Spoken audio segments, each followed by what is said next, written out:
Dealing with a backed up sewer is not a pleasant task. There will most likely be a nasty stench and it could be hazardous to your health. So here's what you need to do if you have a water backup in your home. Once you realize that there's a water backup, check all your sinks, toilets, and wastewater pipes to determine if there are any blockages. And if you can, try and clear the blockage. If it doesn't seem safe or you can't get it to budge, it's best to call a plumber and try not to use your sinks or toilets until this blockage is cleared. If the water ends up backing into your tub or your basement, there could be a blockage in the main sewer line.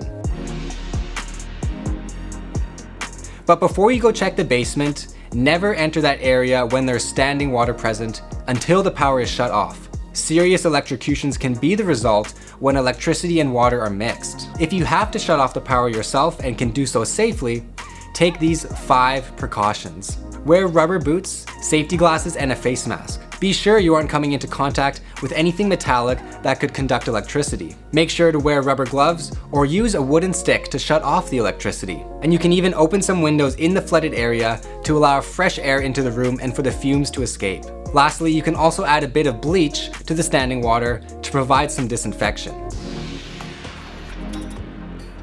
So the next best step to take is to document all the damages by taking photos.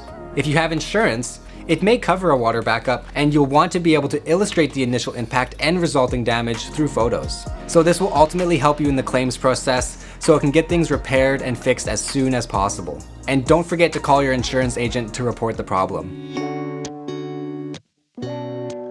So once the blockage has been cleared or the pipes have been repaired by a professional, the water should recede and allow for cleanup.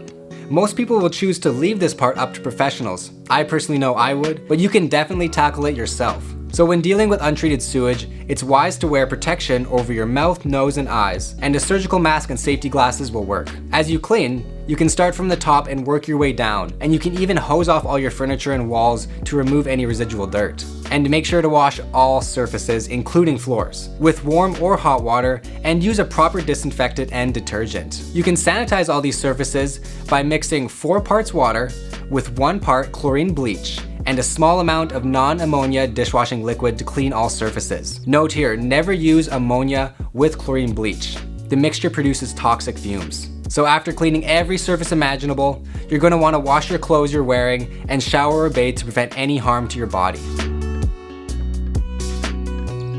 Items that shouldn't be kept include carpet pads, carpets, cardboard boxes, books, mattresses, laminate flooring, and even unpainted drywall. Clothing and toys should also be discarded unless they're cleaned and disinfected immediately. So really any material that has a porous surface that could easily absorb liquids like sewage water will want to be tossed out for health and safety reasons. Semi-porous materials can generally be salvaged if you treat them immediately. These include cabinets, vinyl upholstery, wall coverings, and even painted drywall. As for materials that can't really absorb liquids in sewage, such as non-porous materials, these materials can almost always be saved depending on how long they've been soaked in the raw sewage.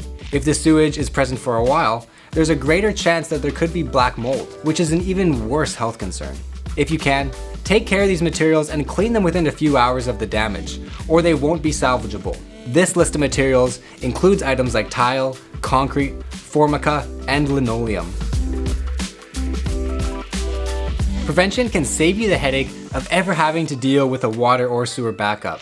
And one of the best prevention methods is to install a backup valve or a sewer backup valve. This is installed on your sewer line and is designed to prevent sewage flow from ever entering your house to begin with. And if you're looking for a home insurance quote that can cover water or sewer backup damage, visit squareoneinsurance.com and get a quote in under 5 minutes. Thanks for watching, everyone.